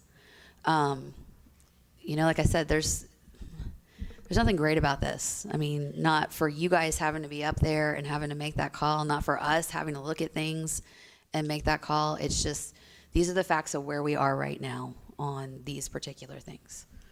So So if we talk about a phase out, to Nate's point, how much time per day are we talking about difference, 3rd through 5th grade, for example? If you're looking at 3rd through 5th, I think it would just depend on the day and on the content, I mean, because some of this, you're still going to do some Spanish, you're still going to do some English. That's not going to change. Where a child might not be grasping a concept and where you can spend an extra amount of time on English or Spanish, however it varies a little bit. That's kind of where the teachers have a little bit more of a, this is why we need certified teachers. This is why they make all the difference in the classroom, because they can look at that and go, I need to spend a little bit more time here, a little less time here. What is the teacher count difference if we stay with dual versus doing mono? What is our teacher difference? Are we having to have 3 more because it's dual? Or are we not having to have any more? Well, I mean, I don't know that this shows it that way. It's just kind of our numbers as a whole and going down. If you look at the phase out total, you would lose potentially 2 bilingual and 2 regular programming, but that's also because we beefed up all the class sizes. So if you actually took it back down to what it needed to be, that's not really accurate. We were just kind of playing with all the numbers to see what could be potential options in order to keep it. If you go into the 2-way program just being removed, you're still looking at some teacher reduction just because of numbers, period, depending upon the grade level. But we would still, in those monolingual classes, you're still looking at 15. 2nd grade, like I said, numbers aren't 100% accurate, but 2nd grade looks like it's going to be 13. And 3rd grade looks like it's going to be 15. 4th grade does look like it could be 17. 5th grade is 16 and 15. Our highest one it looks to be is 1st grade at 18. And like I said, that might be a little different now than when we were doing it.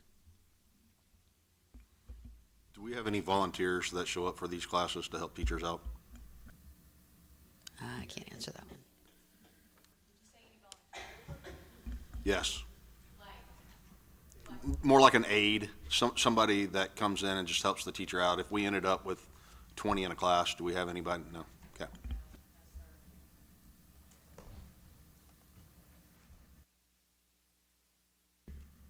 We have some bilingual aides that do intervention with our students. But, aides aren't certified teachers.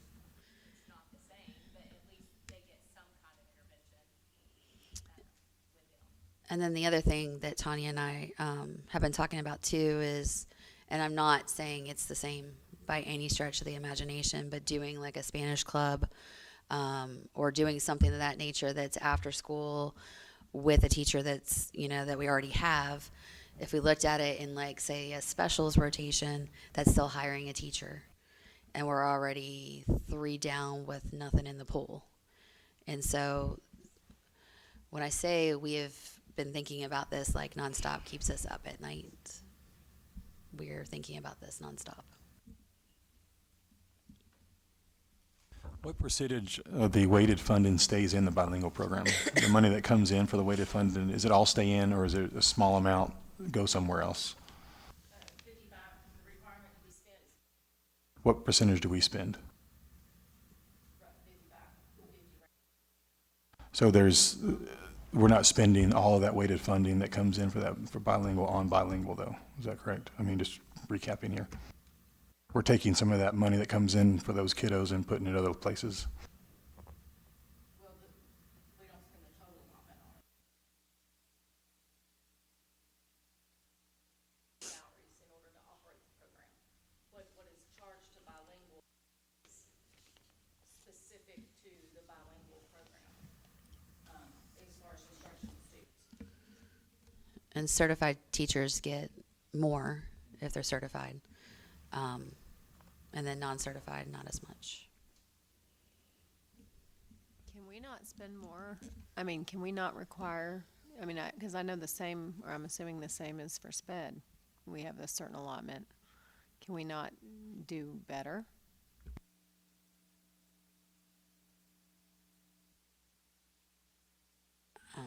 Yeah, I'm just.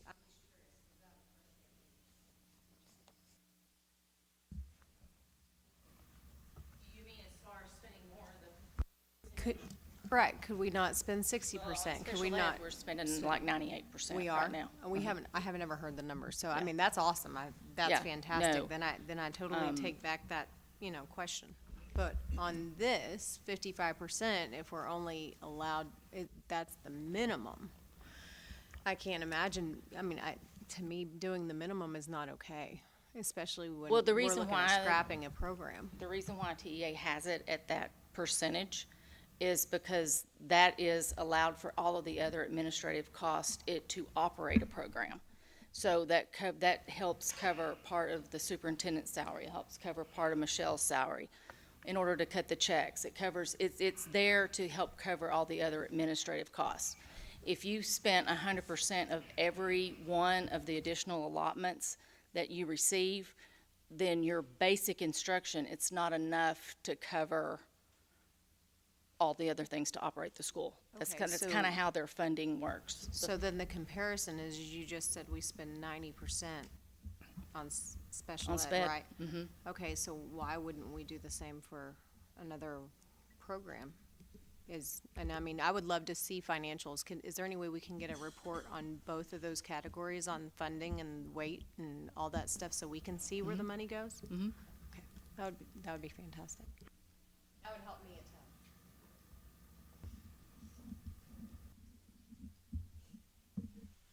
Anything else? Okay, any other questions? I guess the last one, or what I was in my mind, is there, you mentioned third grade, I think, most of the parents. Is it third through fifth is we're really focused on, or is it first and second as well? I mean, is the bulk of our the really concerned parents, which I know everybody's concerned, but just trying to figure out if we can do a hybrid model here and maybe grandfather in third through fifth? No, obviously we're concerned about all of them. It's just the assessment piece that goes into the Texas accountability is third through fifth. But yes, all of them, obviously I want to do well because it builds, each year, so all of it's important. And then also I know we've spoke about this in the past, but we did expect the parents, they signed a contract, correct? Yes, When they there signed was an agreement that they signed. So they yes. signed a contract and we do have some sort of obligation, I believe, as a district to uphold our end. That's something that should be considered as well.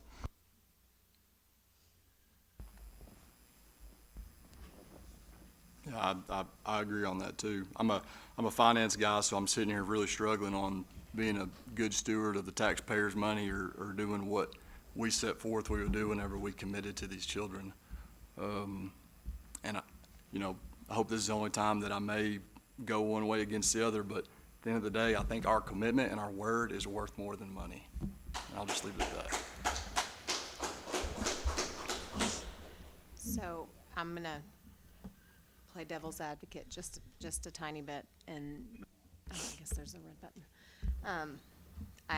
There's a part of me as a governing body that believes very much in contracts, and that we gave our word and you gave your word, and we do need to follow through on that. We have teacher contracts, we have superintendent, everything is based on contracts, legal document, whatever. But then I have to look at the teacher side of me, and that if we weren't reaching the neediest kids in a 1 in 13 environment, and we are being forced into a 1 in 23 environment, I have a hard time with that, because that's neglecting the neediest of our kids.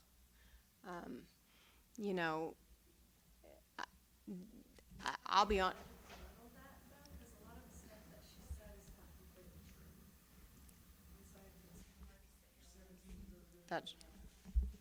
There's 17 in third grade?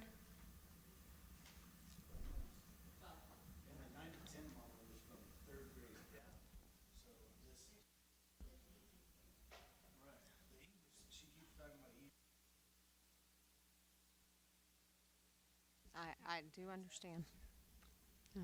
I will be honest, I've lost sleep over this.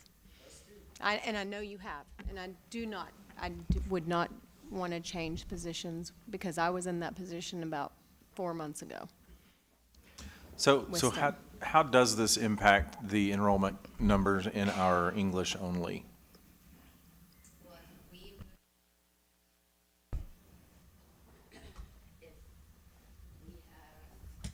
Kiddos that are currently in a dual language program and we move them to a general ed classroom, then those numbers are going to go up. The third grade group has the most, Tanya, with 12? About that? With 12, and then some of the others are 6. That would, split up between 2. But the third grade group going into the fourth grade is going to be Which would make the cap, which would make the enrollment in each class what, approximately?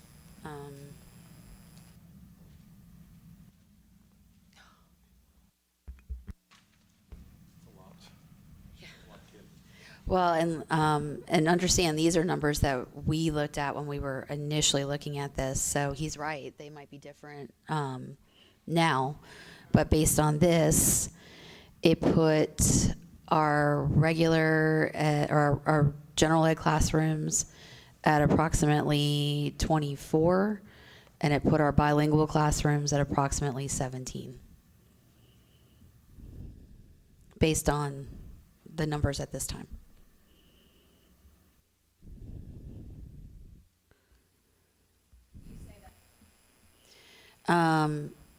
So looking up here, like I said, based on when we looked at this, fourth grade would be 17 in the bilingual apiece. It'll be 2 per teacher. And then in the general ed classroom, it was at 24. What grade was that? That was fourth.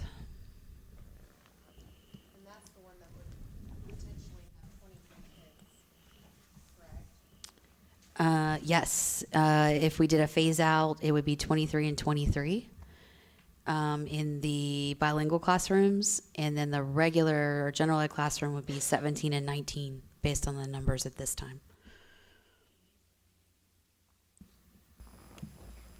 So, obviously being new, trying to grasp a hold of everything, I do know a lot of times there's hard, tough decisions that have to be made.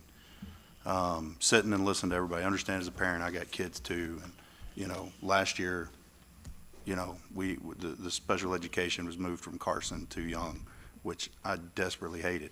I still hate it. I'll speak every day about it. I hated that decision. I still hate it.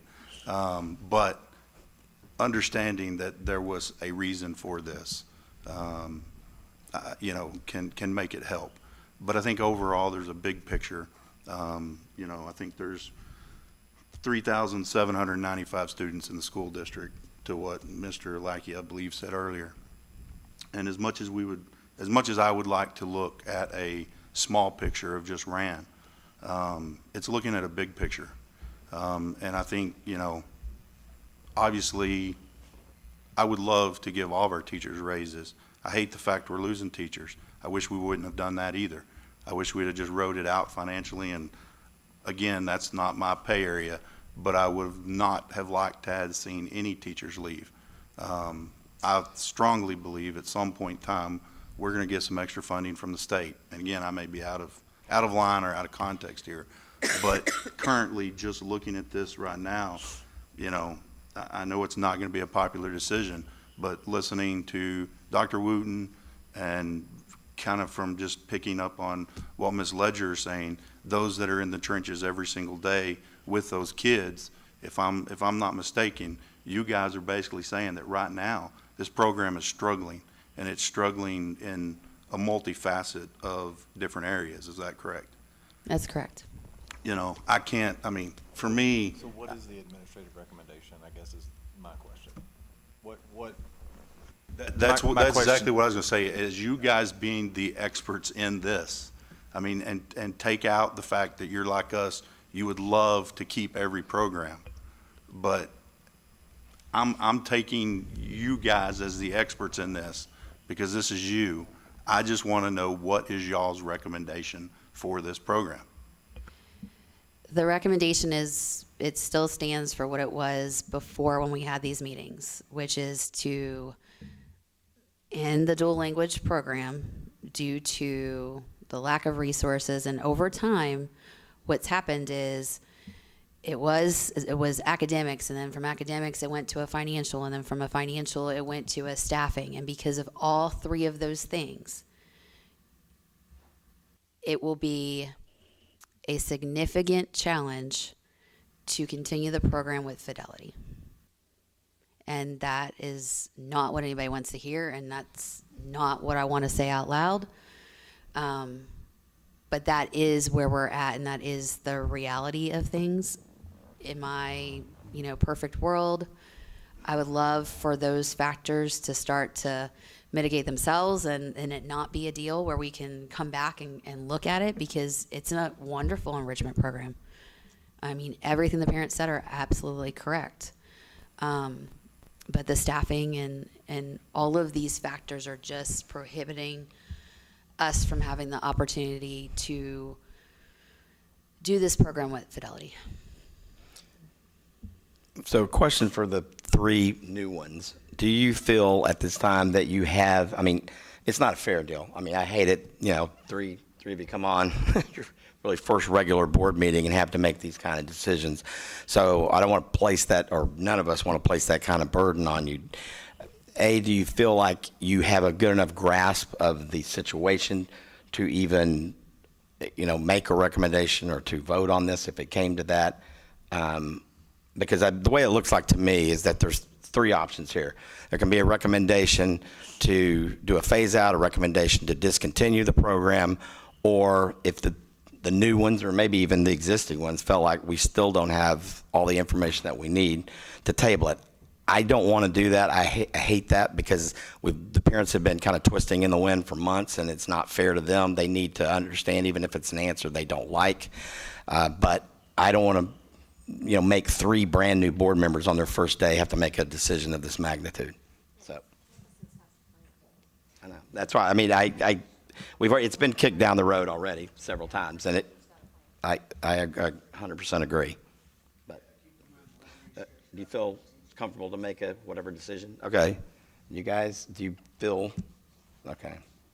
I do think it's probably time to come for a vote. I am a little bit curious about your ideas for the Spanish club during the day, the rotation, the after school, what that would look like. And I know now's not the time, but I would like to visit about that. All right. Any other questions? Okay.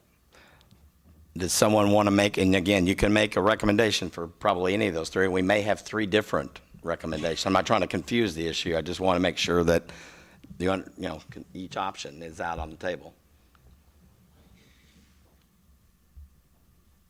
So it's open for recommendations. Is anybody interested in grandfathering in 3rd through 5th? It's kind of a compromise. Holding up our obligations. I understand that there's an impact here. I get the impact. It's big. But also, we owe a lot of folks what we said we were going to do.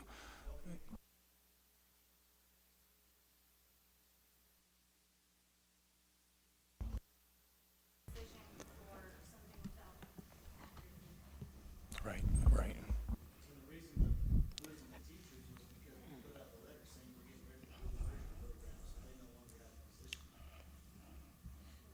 Okay. Is there a recommendation from anyone? I recommend that we do a phase out kindergarten through 5th unless otherwise provided differently down the road. We do a phase out, they're grandfathered in. We honor the contract that we asked for them to be into. Is there a second? I'll second that. Okay. All those in favor of the phase out option, say aye. Aye. 3. Okay. All those opposed to that, say nay. Nay. Okay. That option fails 4-3.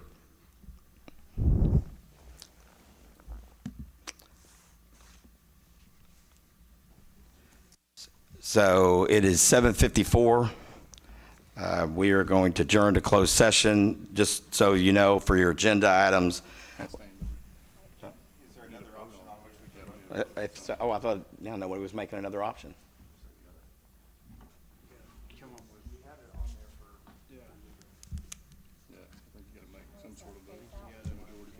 Okay, I thought, okay, so somebody got another another recommendation then? I'll be the bad guy. I move that we dissolve the program at Rand. Do we have a second? Second. I have a second by Matt. Any further discussion on that? All those in favor say aye. Aye. All those opposed say nay. Nay. Motion passes 4-3 to discontinue the dual language program at Rand. As painful as that is, and I apologize to the parents, but.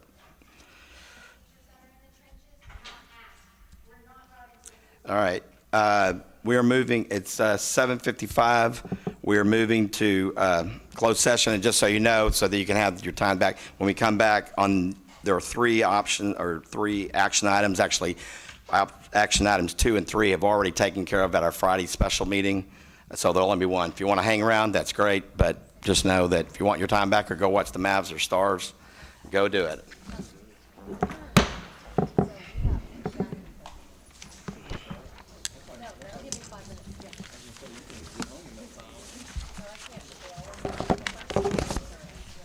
Do I? No. No. So yeah, I need you for that. So I'm sorry, but if I need you, I'll text you. But I don't believe no. I don't want to leave you out of this. Okay.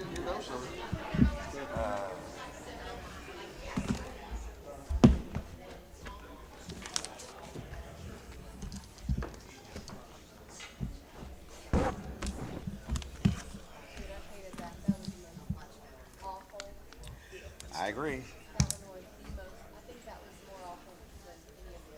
So that's one reason why we need to talk about doing the following next May for maintenance. Gotta have it. I know. I 100% agree. I mean, we're in this situation because of decisions that have been made before you guys go, probably before I go. And we're having to pay for it now, and that's a shame. And I hate it. Hate it for the parents, hate it for everybody. Yeah, you know what? I don't know what else to do, though. All right. It's I tell you, the main well, you know, working with the group.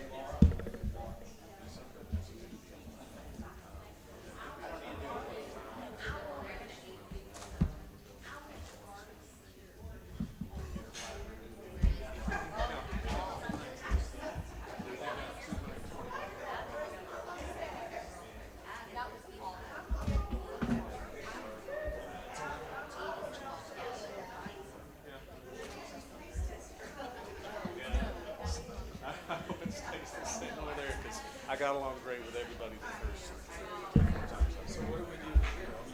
Such a big scope that I didn't realize. You know, quite honestly, I'm just more concerned about we've got an employee that's retired. So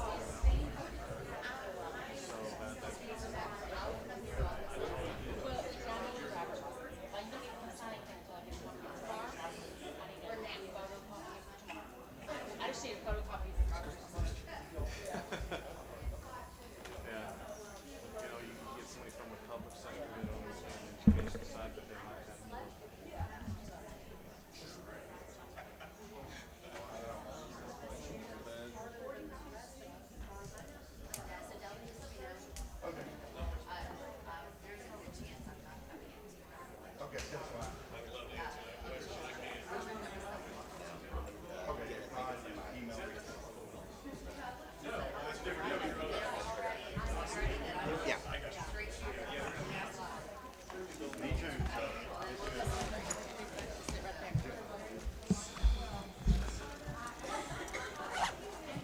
Here we go.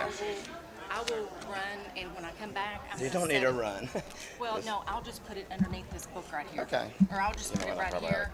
Probably shouldn't just leave my billfold out here. Probably not the smartest thing. There's that. Do you want me to write down my social security number for you? Yeah. Okay. If you have a piece of paper. Is that your last one? Yes, it is. I hate losing that.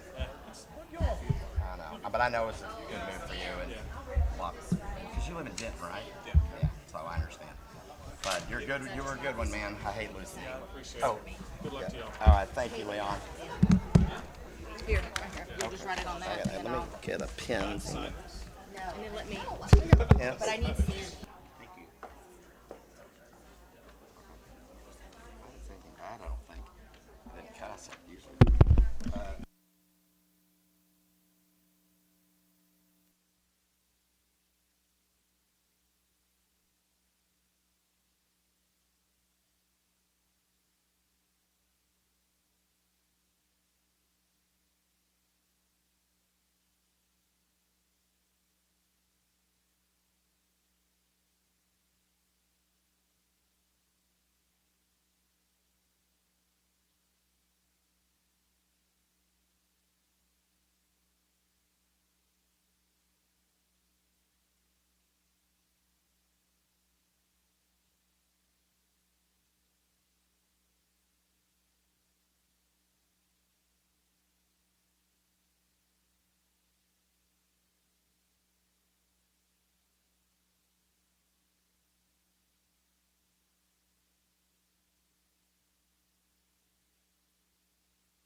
At 8:27, we're back in open session.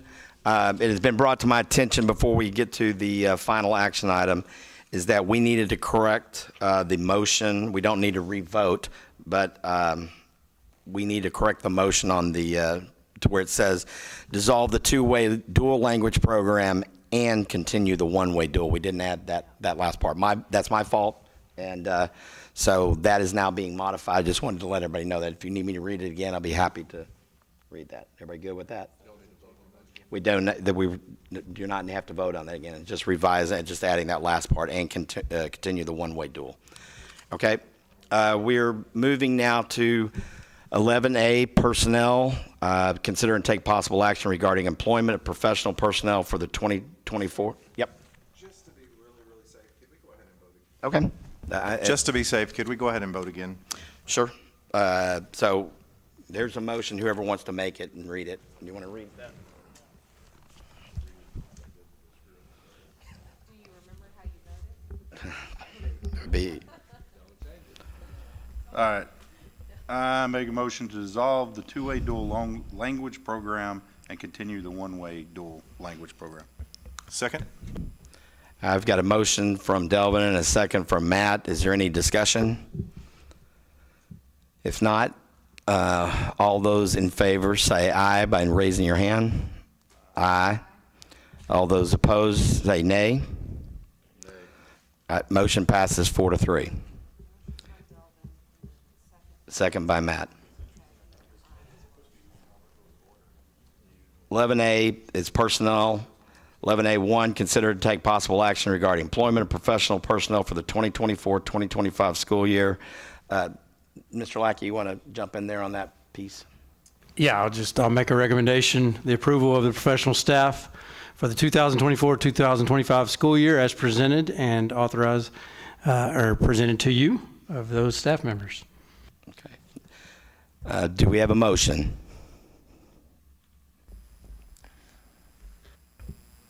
I recommend the approval of the professional staff for the 24-25 school year as presented and authorize the superintendent to issue the appropriate contract to the employees listed. Okay, got a motion by Delvin. Do we have a second? Second. Second from Jeremy. Is there any discussion? If not, then all those in favor say aye. Aye. All those opposed say nay. Motion passes 7-0. 11A2, pursuant to Texas Government Code 551.074, consider and discuss employment of superintendent and possibly naming of superintendent emeritus. We took care of this at the Friday special meeting, so there is no need to do any action on that. 11A3, pursuant to Texas Government Code 551.074, possibly naming of an acting superintendent. That also was taken care of at the Friday special meeting. We now move to number 12, adjournment. We adjourn at 8:30. We are adjourned.